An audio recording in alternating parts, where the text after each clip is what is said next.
welcome back. Obey is on the table. We're going to take a look at them in just a little bit. We just watched Mouse.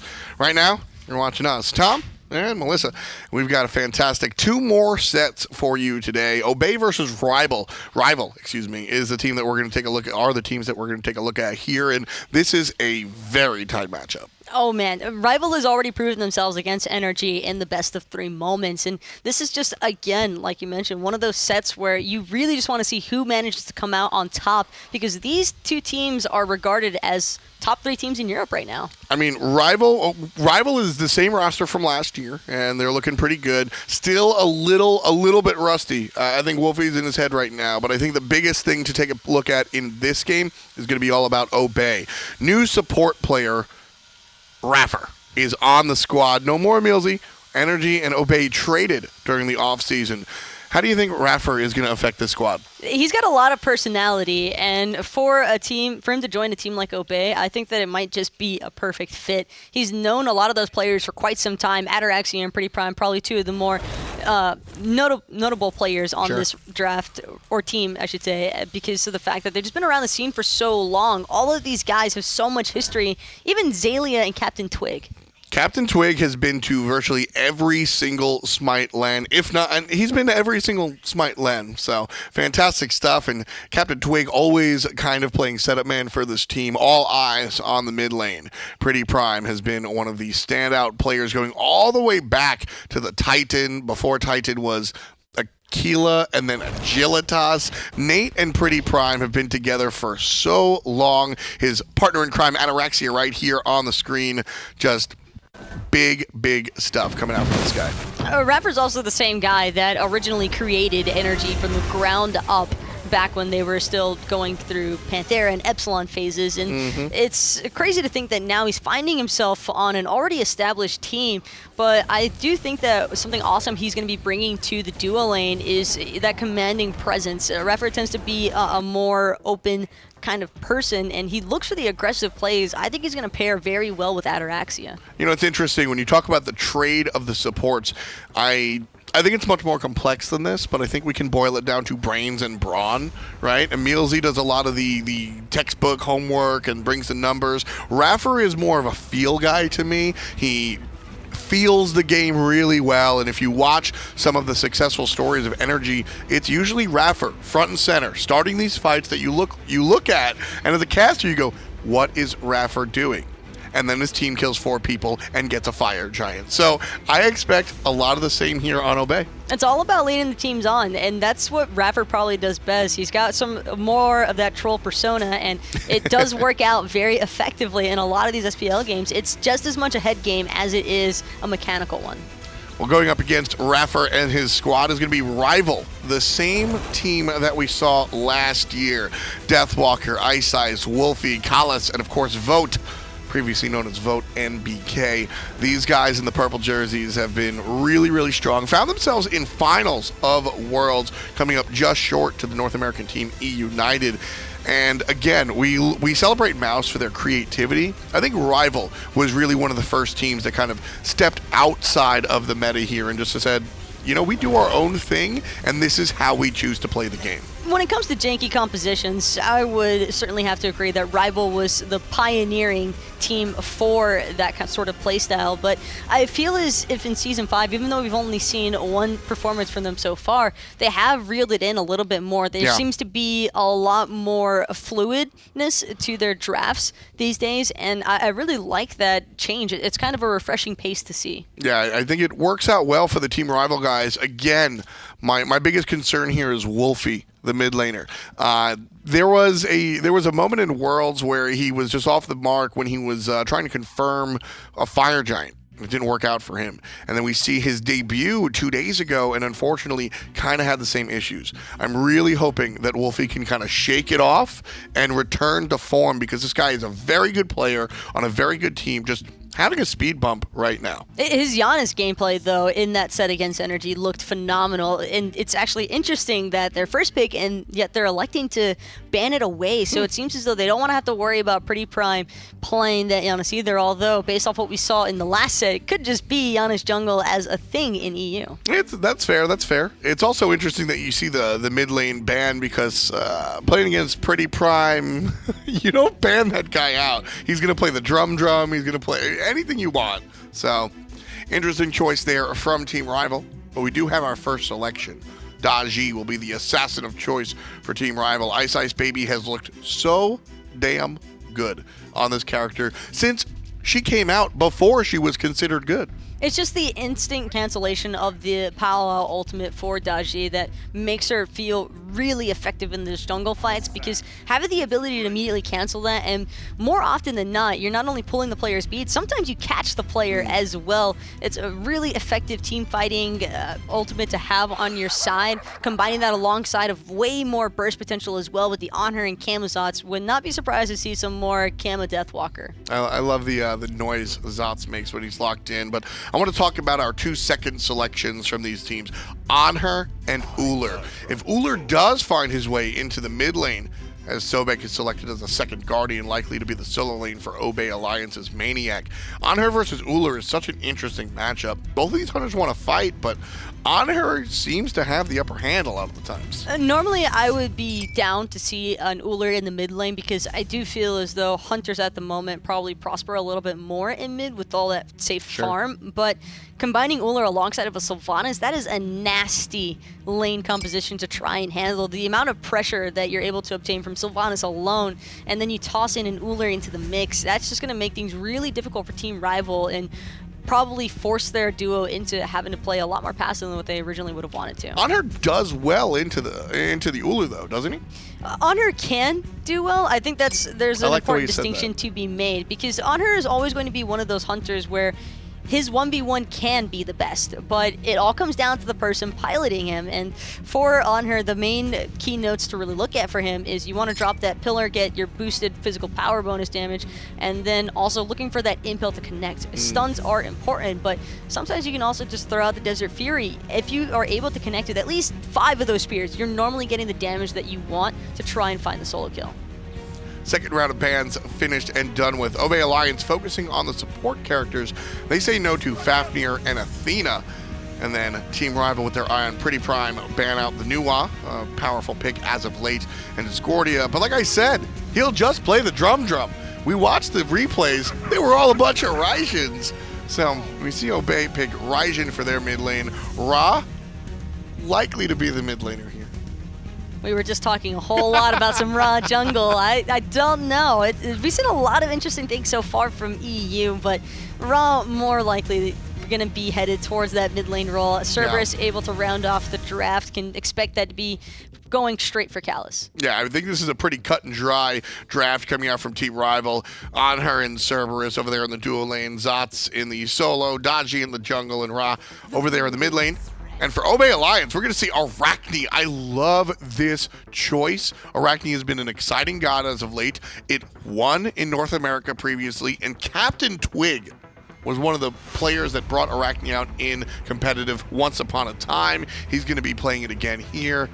Very excited. Respect to Twig for following up on that Twitter poll. What? I missed it. He ran a Twitter poll for it, and I gotta say, respect to the guy for following through. Although Arachne, not the worst pick in the world right now, can get a lot of early game pressure. Another important thing to note that I really just want to see what happens in these team fights, because Rival has a whole lot of burst, but not a whole lot of CC to pair with it. Very, very true. Team Rival going to be doing their best to corral Obey Alliance into a bad spot, but who knows who will wind up on top. We've got the game, we've got the action, and you know it's our casters. Thank you very much. There it is, the Arachne locked in for Obey Alliance. But as they mentioned on the desk, totally, Twig has played this before, and Arachne no longer the meme weak jungler. I really feel like she's pretty good right now. I thought you were memeing weekend actually there for a second. Well, saying, weak jungler. The only person to actually bring it out so far in the SPL, now debuting the European side of things. CaptainTwig, how is he going to be able to get momentum? Because if we look back on yesterday, Weekend got first blood, which, you know, helped his case, justifying the pick. Without a doubt. Well, it was the Arachne enough for you guys to vote for Obey, or maybe switch your vote, which you thought was going to be Obey, over to Rival. Make sure you let us know in the chat. We'll go over that soon enough. I mean, you've got Arachne in the jungle here for Obey, but you also got the Drum in the mid lane for PrettyPriMe, one of his most comfortable picks. I love Obey selecting iRaffer's God first, right away. As soon as they get their chance to debut iRaffer as a new member of the team, they immediately lock in his Sylvanus, a god that he's played for a very, very long time. So some comfort picks here for Obey Alliance across the board, including the Arachne to some degree. Yeah, and looking at his composition to synergize with the rest of his team, pulling members into an Arachne makes her job a lot easier instead of overextending. So not only is it his comfort pick, it makes a little bit of sense here, especially with the recent changes to the god herself, now being able to do a max web count of 3. You have a lot of options of where you want to drop these webs. Interesting. So it looks like Twig has dropped a web in the blue buff and one in speed as well, though. Did he just overwrite that with the 3rd web on the back camps? I don't know. I don't know if Xaliea is going to start that up. Can't really see on the minimap. It's there. If there's a web still there. So yeah, one web in blue, 2 webs on back left Harpies. So I'm guessing Twig's going to start back left and then rotate over towards the speed. It's maybe 2 webs is all it takes to actually secure those back Harpies, but he actually is making this rotation happen here. Oh, all 3. He'll cancel the one out in blue. I think it was a little bit of a bait potentially there to see if Deathwalker is going to make that rotation happen and make him stop take the some blue. damage, exactly, where it's not really going to end up mattering. So CaptainTwig will group up with Wlfy, or excuse me, with PrettyPriMe and pick up his own speed buff, let his spiders do the dirty work for him. Now, this is an adjustment that I'm excited about. Vote comes to the mid lane with Wlfy. iceicebaby starts by himself on his speed. This leaves Kalas alone. This is something that we saw a lot of towards the end of Season 4. Hunter starting in mid with the mid lane mages, and then helping them secure their buffs, their push, and then rotating over.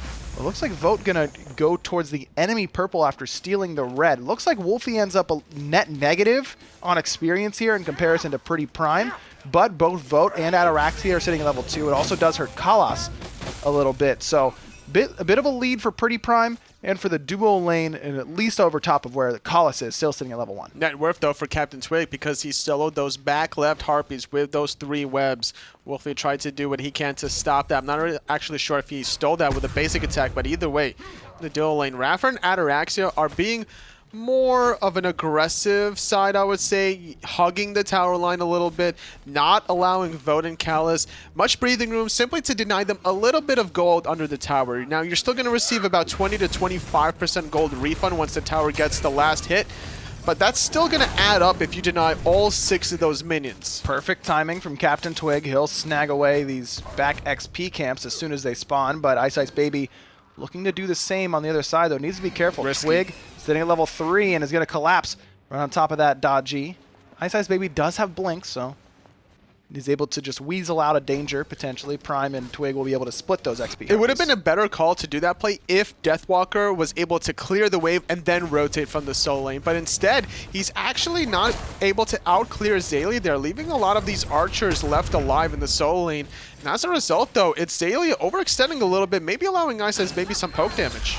Iceice just trying to help clear the wave there with the Trickster Spirit onto the big group of archers. Nice impale there from Vote. Stuffs that potential, at least for the moment. All set up by a beautiful pull from iRaffer.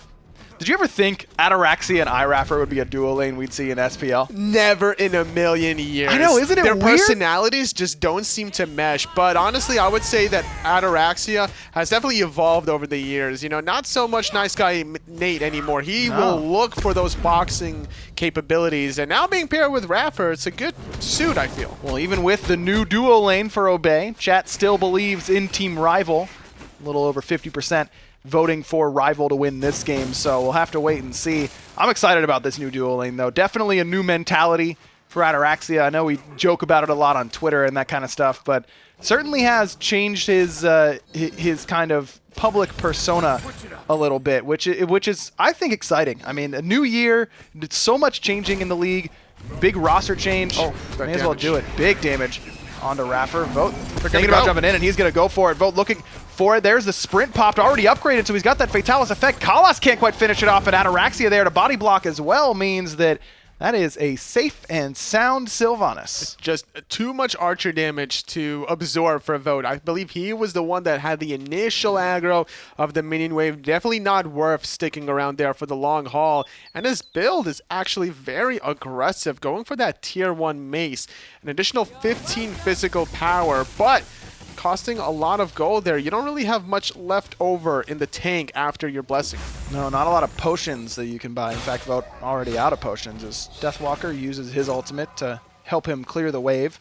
Xalia's done a really good job of holding his own in this lane. We've talked a lot about different gods that are impacted. You know, Ullr gets a little bit worse because he doesn't have Bluestone Pendant. Same with Sun Wukong in that solo lane if we're thinking of a warrior example. Does Sobek get better with this warrior blessing compared to the old Mark of the Vanguard that he used to pick up? Is that why we're seeing him be so successful early on in the season? I would say it was a combination of that on top of some of the buffs he received with his mana cost going down a little bit. Tail Flip receiving a huge buff in that regard. And that's why we're seeing a little bit more dominance in that role and then that god. But yeah, getting 40 mana back every 10 seconds, it's more appealing to go almost any Guardian that has a little bit of a difficult time, especially before level 5, before you get that mana sustain on lurking in the water. And it's just a difficult god to lock down. You build up your passive stacks. I believe you get 7 protections per stack, capping at 3. So you're already at 21 protections at level 1 anyway. You evolve the Warrior's Blessing. Now you're sitting at 36 after the 15 from the evolution. And that's going to be difficult to lock down the Croc. Certainly. I mean, he's out clearing Deathwalker right now on the Camazotz, which is, you know, Camazotz an assassin. Does usually take assassins a little bit longer to start to clear the wave effectively compared to warriors, but compared to guardians, you'd kind of expect Camazotz to have the ability to out clear, but body blocking that Screech, pretty important. He ends up working out. So we check in with the mid lane itemization. Both mid laners started with Mage's Blessing and Warlock Staff 1, but PrettyPriMe decided to back and finish off his boots, whereas Wlfy goes the other direction, going to finish off that Warlock Staff. Which do you think is going to end up being more effective in this game? I think it's the Wlfy route, obviously, not wanting to die to CaptainTwig's ganks. And if he can survive that initial burst, then that's when the sustain is going to come through with the Solar Blessing. And that's just a safe all-around option that a lot of SPL teams will take. Taking the defensive mindset is not always the worst case. It's better not to feed the opposition than try to go for a kill and come half empty. Well, it also you can kind of mitigate the lack of boots on Ra as well with that movement speed, courtesy of the passive, so he's not missing those boots as much as a lot of mid laners might this early on in the game. iceicebaby along with Kalas force away that ultimate from the Arachne. Not low enough for a snipe from Wlfy to be enough to confirm the first blood, so CaptainTwig just has to recognize that he's a little bit less safe for the time being. PrettyPriMe, without much mana there, actually is gonna... He's thinking about backing there. Wlfy can be very aggressive now that Callus is right around the corner alongside iceicebaby. This needs to be a call of a defense of the tier 1 tower, but instead switching to the left side of the jungle. Nice little ward, though, from Obey that spots them out. Wow, Ice gonna go right underneath that tower, tank it up. PrettyPriMe, no mana at all, and Kalas will claim first blood. Beautiful stun there out of the Cerberus support.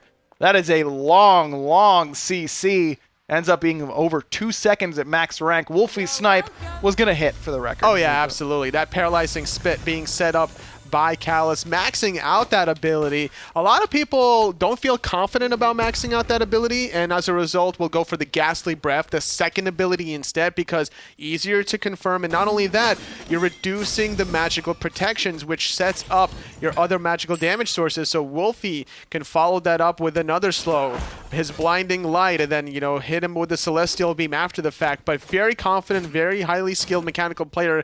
Callus, known for his Fafnir, now could be easily known for Cerberus. Yeah, I mean, I believe PBM played Cerberus support yesterday and leveled the 2, prioritized that early on instead of that paralyzing spit. So differences in play styles for the newest Guardian to be released. Always fun to see that kind of stuff. And you're right. I mean, the stun setup for Wlfy's ult is just so strong. It is very, very difficult to land. Probably one of the hardest skill shots in the game to land right now, but these high skill cap gods, man, the pros can make them look real easy and make them look really good because of it. It's like a conditional Ullr axe stun, right? Like, it definitely feels like the same speed, but it's just like you got to have that sweet spot. You can't do it point blank range. I believe there's like a minimum of 20, maybe 25 range.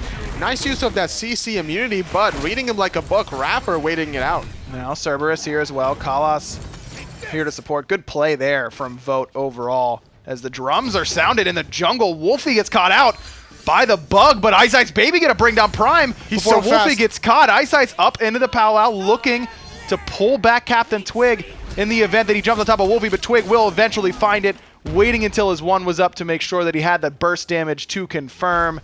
Had the beads available just in case as well, so it ends up going 1 for 1 in the jungle, but now Iceice looking to continue the chase. Love the way he's turning as he uses that Trickster Spirit. Puts him in a perfect position to follow up off of that damage. It's the second time we've been able to ride along as he's jumping right on top of someone, and that's the first thing that I'm noticing. And that's the reasoning behind that is you're going to be behind them, still facing them, so you're kind of putting yourself in a position to body block them as you teleport into them. So that's just a high use of mechanics there by junglers. A lot of these North American and European SPL players are realizing quick ways to min-max your characters, and that's certainly one way to do it on Daji. A little bit of a miscommunication there out of Obey Alliance on the right-hand side. Twig and Xaliea force out the Camazotz ultimate. Xaliea immediately popped the sprint to try and keep the chase going, but Twig very low on mana, no ultimate available. Didn't feel like that was worth chasing, even with Deathwalker at about half HP. Probably because Deathwalker had his own sprint, and Arachne relies so heavily on slowing down her opposition to make sure that she can catch them that Twig probably didn't feel confident enough that that was a worthwhile time to play aggressive on the right-hand side. It's all about getting the farm anywhere you can get, and that's the jungler's mentality at the early stages. If you will be looking for picks, solo lane is probably the last or the very bottom of your checklist of where to go gank or where to go kill. Even if it is a Camazotz with only Warrior's Blessing as a defensive item, it's still difficult enough between the slow on his second ability, also giving him a huge amount of healing return, that is not even worth it, to be fair. Yeah, just focus elsewhere, you know, look for the mid lane Wlfy, who just finished off his boots, which is exactly what Twig did beforehand. Now Prime has finished off his Warlock staff, but this is where delaying your boots and going for the stacking item first makes you feel really, really powerful, because now Prime and Wlfy sitting at the exact same itemization. It's just that Wlfy has a 60 stack lead over PrettyPriMe. It's a nice little touch. He did take an earlier tumble there around his own red buff, but not until PrettyPriMe took 2 deaths in response, and that's the argument that you can be made. Is it mobility that was the case, or was it actually the health that was necessary to keep him alive? And I don't think PrettyPriMe necessarily needed that health when he got dove under that tier 1 tower. He was just simply out of mana. Wlfy sniping away the mid camps and poking out CaptainTwig. Not super relevant into Arachne because she has such excellent sustain from that first ability that'll do big burst damage, put a dot on you, and start to heal herself up. But still, worthwhile to fire off that Searing Pain as red buff stripped away by Team Rival, but now Kalas is getting aggressed on PrettyPriMe up into the ultimate, but Stygian Torment used just to make sure that he won't get taunted back in. iceicebaby just buying time, waiting until people come down, and didn't really force out a whole lot. No beads, but did get the Arachne ultimate in return. Plus, made it sure that chasing Kalas was going to be a tough task for the boys of Obey. Whenever you bang those drums, you become such a juicy target that everybody's going to want to try to find the kill on you. Your mobility decreases with the Raijin ultimate, so you're really looking for that easy kill opportunity. That's what iceicebaby was going for. Even try to make his ultimate last as long as possible, waiting out PrettyPrime's own Taiko drums after the CC immunity. Couldn't really find that right timing, just got it off for the damage instead, but good peeling. Not allowing any sort of deaths here for a rival there and just peeling away. Yeah, looks like Ataraxia did have to use purification beads in that little skirmish, so my fault on that.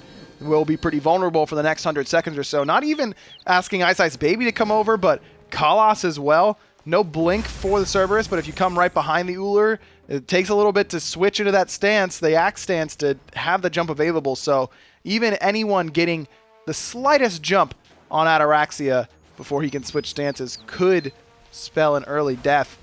Ataraxia looks like he's going for something that I believe we saw Funball do, or maybe it was Vote who started to do this earliest. I can't remember exactly which European hunter we saw do this on Tuesday, but it's probably going to be a Magi's Blessing third item. That's what we saw from one of these hunters before. Do you like this? I mean, hunters are supposed to be there to do damage, right, Totally? Like, I'm not in that early? I'm not in love with it at all. A little bit of a gank here from CaptainTwig. Just a damage check onto Deathwalker, trying to force out his ulti. Successfully do so. Not going to dive under the tier 1 tower.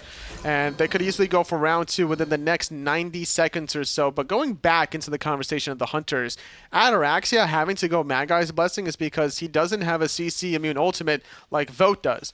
Anhur having a 75-second cooldown or so, Desert Fury, allows him to go Aegis first Relic and then be aggressive with the Blink. Now that's a playstyle thing. That's like a Season 2, Season 3 Panda Cat Artemis Blink because the rest of his team goes Giannis and they go ham. But it definitely works out for Vote. The question is, does this defensive style suit Ataraxia? Well, Ataraxia jumps away very early, but PrettyPriMe pulled back in. Very late purification beads and the ultimate as well. No one was with iceicebaby there, Tolly. They were all on the Gold Fury instead. Ice gets a ton of resources out from Obey all by himself. Lapse of judgment from Obey Alliance. They didn't even consider the possibility, or they felt that they wouldn't even be able to get there in time after the great zoning from iceicebaby. And that late purification beads from PrettyPriMe definitely going to hurt him there. Normally, a lot of Dajis, what they're starting to do now is look for just that one primary target, hit the chain, and then instantly cancel the ultimate. Try to catch them before they use the beads, so that way they'll get pulled at least under your pillar, and then if they beads, they're going to negate the stun, sure, but you got them where you want them.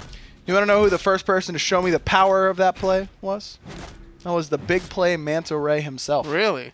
Raymond Pecky's Pecky, doing it all on the Dodgy. He's been a big proponent of this god for a while, and I'll tell you, he's certainly right now because this first pick Dodgy has been working out for Rival since they started doing it on Tuesday. They clearly feel like this god is good enough to pick very early on in the draft, and I can't say I disagree with them. Just does so much for you in the jungle, brings control, brings burst damage more than anything else, but also just doesn't seem to have any bad matchups, really. Fun fact, Nemesis not picked or banned in this game. Dodgy prioritized. Why pick Arachne why pick Nemesis when you could pick Arachne? True.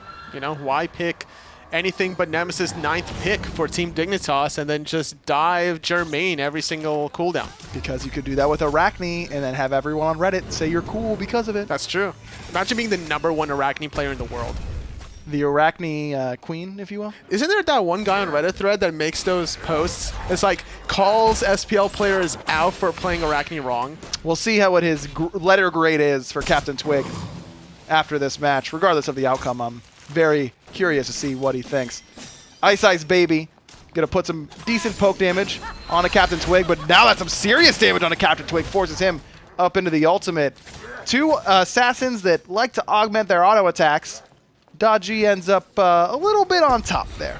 Well, she has that slow immunity during the slices for just a brief duration, but eventually CaptainTwig will still catch up. The webbing under the feet will just travel with you everywhere you go, which is a great counter towards stealth gods, actually. It is, yeah. Arachne, again, I talked about it during picks and bans. I really do feel like, all jokes aside, Arachne is a pretty strong pick right now. I don't know. Dodgy kind of feels like Arachne 2.0 in some ways. Like, just kind of does what Arachne wants to do a little bit better. But CaptainTwig, the stone-cutting sword, going to help him get that protection. Now a Magi's Blessing of his own to try and keep himself safe from any potential stuns or knockups from Kalas. They mentioned it on the desk. Not a lot of CC for this rival composition. In fact, almost all of it is ultimate-based when you look at Dodgy and Kalas on the Cerberus. So Magi's Blessings against low CC compositions that really rely on one big burst of CC like a Dodgy pool end up really getting countered pretty hard by an item like Magi's. I would agree that there's not too many hard CCs from Rival, but certainly a lot of slows all across the board, and that's probably going to be an annoying factor. I'm really surprised there's not even a second sprint, to be fair, for Obey Alliance just to negate that. Going for the meditation instead is iRaffer, not a relic that we've seen very often. You know, sometimes Sylvanuses will go blink potentially, looking for those primary engages, and then maybe potentially allowing Xaliea to peel in the background instead. But getting that extra health in the long run is good when you're trying to fight fire with fire. The raw sustain from Wlfy is going to be a lot to handle, and there's going to need to be some anti-healing. Already Xaliea with the pestle. Oh, hold that thought, though, because here comes iCeicebaby. Ice had to use the beads already. iRaffer has the ultimate available, but Xaliea able to juke out those chains. Ice able to escape for the moment, but should have that Trickster Spirit up soon. Pluck, good there by Xaliea, and iCeicebaby still on the run. That sprint might be good enough here. Totally Twig wants it, but knows he can't have it, so he's going to turn back to the rest of the team fight. PrettyPriMe up into the drums, but taking more damage than he really wants to as Deathwalker takes to the sky himself, but Prime able to escape by the skin of his teeth. Snipe just a little bit too late. Wlfy plucked in, but had the purification beads as the fight goes back and forth, but even with the sustain for Obey Alliance, the meditation, the wisps from iRaffer, Rival ends up healthier and will be healthier even still once Wlfy starts using this raw sustain. That was a 4-on-4 fight. Neither hunter really made their presence in that right side of the map, but Vote was the first one in the pyro. Rival credited with that objective. Slightly ahead in the gold count, only about 2,000 gold. Heading into the 20-minute mark. I'm not expecting that to really topple the scales over. I still think Obey Alliance can easily play into this. Gold Fury might be looked at, though, if Rival recognize Obey are that far north. Oh, yeah, bad back timing here from Obey. Ataraxia sticks around too long, now back's too late, but looks like Rival not going to take advantage, totally. This is the advantage that we have as spectators. Yes. That's very easy for us to tell what's going on, but much harder when you're in the thick of battle. That's right. No vision, no map hacks. You're not going to be able to make that educated guess every now and then. So, Obey Alliance still in a considerable, favorable position. Their team fighting presence is still solid, I would say, as long as CaptainTwig can find that isolated target. Well, he's looking for Deathwalker, though not particularly isolated right now. Pulled back in as Deathwalker, but he still has that ultimate. Snipe gonna grab one there. Ataraxia forced back pretty low. Xaliea doing his best in the front line, but iceicebaby has already found PrettyPriMe. He falls to the damage. Having the purification bead still available didn't end up mattering. So it's a 1-for-0. All ultimates used for Team Rival, whereas Obey Alliance still has 2, that Wrath of Terra and the Arachne ult. But those are not great ults to try and contest. The Sylvanus ult is, but without a blink, it's going to be really difficult for it to be effective. And that's why a lot of players will offer that blink, because you're just going to have to walk up to the enemy team to find that blink. You could look for a pull into the ultimate. iRaffer has been known to do that. When with that one pick onto PrettyPriMe, second Gold Fury now, going in the way of Rival. It was a great setup play too, because everybody was kind of surrounding Deathwalker. Everyone's attention was on him, and what happens? Here comes the snipe from Wlfy directly onto PrettyPriMe. Up in the sky goes the bat, cleans up the drum very easily. Yeah, Prime has not had the impact that many Obey fans are used to seeing. Usually one of the star performers for this roster. Not off to the best start here in Season 5. 0-3-0. Pretty low on the player damage charts as well. In fact, being nearly doubled up by Wlfy in the damage department, and that's before we start factoring in Wlfy's utility that he brings to the team with the healing as well. So if Obey want to turn this one around, I'm really looking at PrettyPriMe to start dealing that damage that Obey is used to seeing from him. So similar to last set, actually, it's going to be another Divine Ruin, but this time it makes more sense. Wlfy is playing the Raw. There's going to be some self-sustain from Deathwalker and Callus as well, stripping away some of that healing. And that is a nice idea, but that's going to hurt the overall high cap damage without Spear of Magus. I think now he has to wait till that, what is that 5th item slot, because I think he's working on a Book of the Dead here. Could be. Could just be a straight up Book of Thoth. Could be Soul Reaver as well. Soul Reaver pretty popular right now, and would do a lot to amplify the lack of damage that we're seeing so far. Tier 1 tower goes down in favor of Rival. Wlfy kind of baiting himself here intentionally.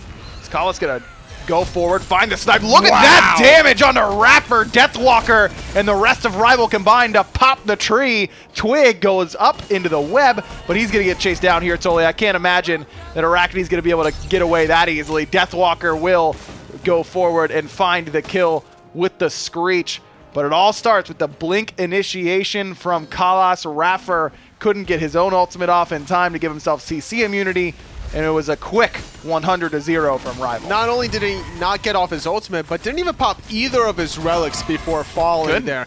And honestly, the protection shred from Kalas's ghastly breath enabled that kind of a burst damage from Wlfy. Not only that, the Void Stone from this Guardian support player. Normally kind of a solo lane item. You're looking for more of, you know, 100% tankiness out of your Guardian, but this time around going for a slightly hybrid build with that item. I like the idea. Set up Wlfy for a high player damage count.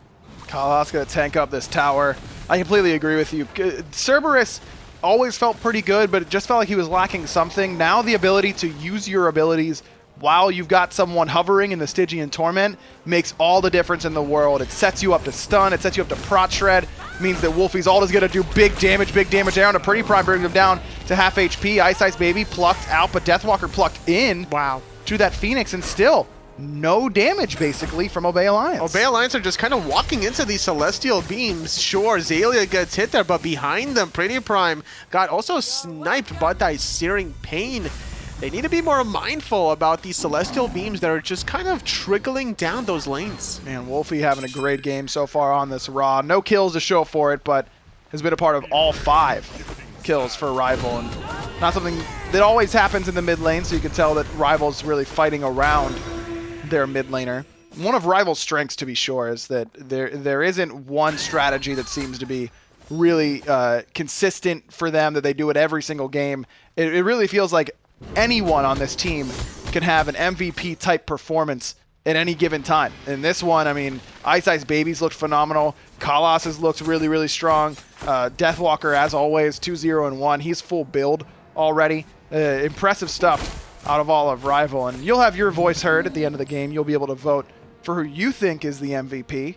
But until then, you got a couple choices to pick from, at least as we sit currently. I would have to agree with you here. Any one of Rival can easily be in that topic of discussion. It's just so refreshing to see how this team evolved throughout the year. Season 3, Cyclone GG. Not the best team in the world there. Nope. Not having a very successful fall split, but, you know, they stuck together. More importantly, they trusted in their foundation that they had something there. There was something there. They knew it going into Season 4. Being picked up by Team Rival, the organization even trusting these group of players that they would have something going into the tank in that season. Starting off super strong, beating out Energy in the Spring Gauntlet. And that's no easy task. Well, that was the beginning of it all for this Rival squad, and it culminated with a second place finish last year's HRX. Certainly looking, you know, if you would have told those Rival dudes at the beginning of the year, you're going to finish second at Worlds, I bet you they would have taken it, but probably wanted more afterwards. iRaffer gets obliterated again. The combo all set up by that Kalas ultimate, but it's Wlfy and Anhur that make it happen. PrettyPriMe up into the drums doing what he can, but there's not a lot of damage onto that backside. Xaliea down in the waters, lurking. Does some good damage there to Wlfy, brings him down to half HP, but immediately punished for it because Vote is going to put himself on the board. And here's what Ra does really well, Toli. You win a fight, you group up, you get a little huddle in there, talk about what went well, and then go along your way significantly healthier than you were before. The Fire Giant buff as well, and you know, these 2 picks could easily result in a secondary Phoenix.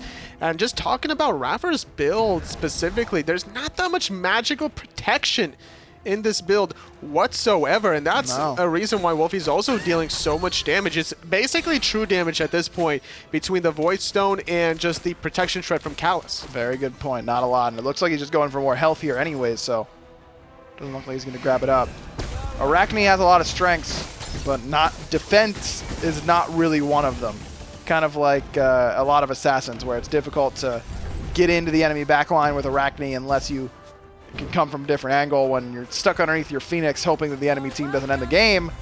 Not a lot of angles to choose from, so Rival continues to utilize that out-of-combat sustain from the Ra. Xaliea is now back up and at it again, 5-on-5. Obey Alliance trying to hold their middle Phoenix. They lost the left one earlier on. Taking too much poke as Deathwalker forced to retreat. The snipe! Dealing so much damage to CaptainTwig, yet again forcing the reset with the Raw sustain. They have about a 5 to 10 second window to exploit CaptainTwig going back to the fountain here. Does have his ultimate that could use to close the gap, but unlikely. Vote has to use the Aegis, and iRaffer uses his ultimate. His iceicebaby goes up into the Palo. Deathwalker again brought pretty low, but iceicebaby forces out the Magi's Blessing from CaptainTwig, it looked like there. No, still has it available, actually. His mid-Phoenix down to a 2/3 HP, but Obey Alliance putting up a pretty good defense. Ice blinks and Trickster Spirits into safety. And Rival finally gonna give up the siege, potentially. Yeah, afraid of getting caught out by CaptainTwig there, though. Now CaptainTwig is in a weird spot. Not going to be able to get collapsed on. iceicebaby a little bit too far away, but leading the charge, just kind of making the calls of who's in front of him, where are the rival jerseys, but Calus is showing them where they are. Xaliea gets shredded again by the Cerberus Raw Alt combo. Desert Fury will finish it off for Team Rival. That has been the bread and butter of this mid to late game for Team Rival. The Torment and the Searing Pain into whatever else is necessary, if anything else is necessary.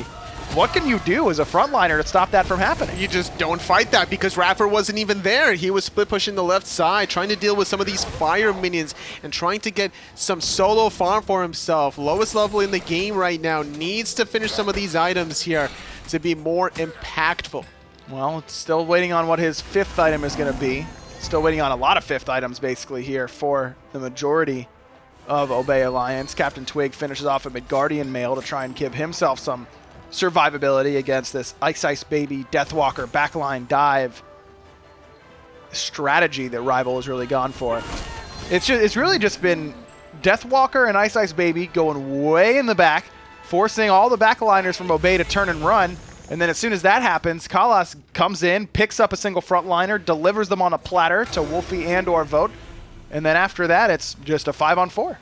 Easy pickings for Rival, honestly. It doesn't almost matter who they go on at this point with this kind of a lead. Over 15,000 gold and experience is just...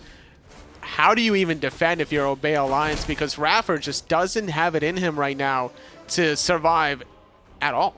5th item, Gauntlet of Thieves. I was worried about that. I was like, what is he building into? Certainly not Gauntlet of Thieves, but actually it was. He had some options too as well between Shield of Regrowth, Mail of Renewal as well, but if there's a chance that iRaffer can fully stack this, it would have to be a serious throw right here, right now from Rival. Mid Phoenix started up once more. This has been a tough defense from Obey Alliance. Snipe that time doesn't find a home, and that could be the start of a good fight for Obey as they look for Deathwalker, but Prime can't quite find the shots with that ultimate. iRaffer gonna have to use his ultimate, and then right into the back line goes Kalas, but didn't pick up iRaffer. Still was able to get out of there. Now Xaliea is gonna go into the forward, using his ultimate.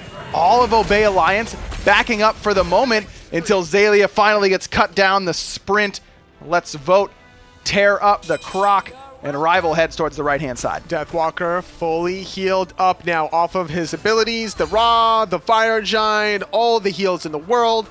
Everybody from Rival switching their attention to the right side. Left side Phoenix actually fell to minions, I believe, during the mid-siege. Yep. And Rival playing super safe. It's a 5-on-4. They don't care to go for the Titan here. They're going to make sure that the Titan is fully exposed before they go for the first game victory in the best-of-3 set. There it is. It's exposed all right. Ataraxia, wow, so low already. Snipe got Prime low as well, and iceicebaby is going to clean up Nate. Next comes CaptainTwig. Wlfy slices him down with the beam, and that should do it. Team Rival, 11-1, Toli. If you would have told me Rival win this game, sure, it doesn't surprise me.